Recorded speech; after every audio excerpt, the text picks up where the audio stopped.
राजा करेम अब की बार के घाटे दौड़ा जाई पिया सज के सवार के छठ के बरत राजा करेम अब की बार के घाटे दौड़ा जाई पिया सज के सवार के हमरा बतिया के नहीं ठुकरावे के बाद जनी कहरी बहाना घरे आवे के बा राजा नैहर से छठ उठावे के बा जनी कहरी बहाना घरे आवे के बा राजा नैहर से छठ उठावे के बा।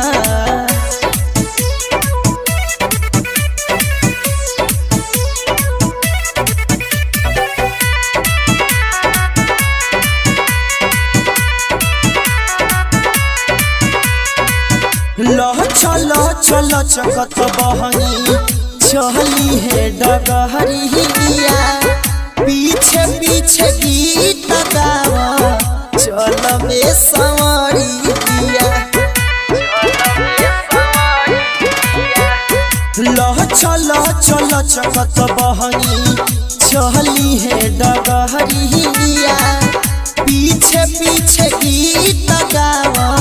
चलबे संवरिया जाके कोहरू से काला साले आवे के बाद जनी करी बहाना घरे आवे के बा राजा नैहर से छठ उठावे के बा जनी करी बहाना घरे आवे के बा राजा नैहर से छठ उठावे के बा।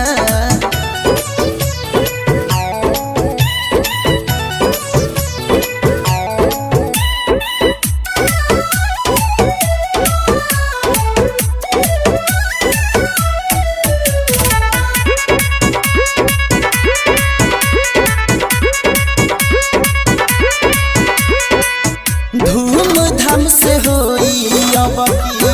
छठ के पूजा नहावा मिथलेश बिहारी रोशन चली ना बहानावा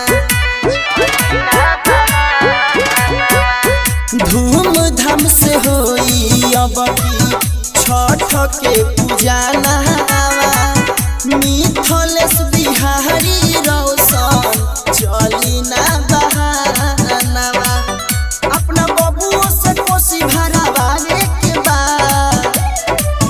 जनी करी बहाना घरे आवे के बा राजा नैहर से छठ उठावे के बा जनी करी बहाना घरे आवे के बा राजा नैहर से छठ उठावे के बा।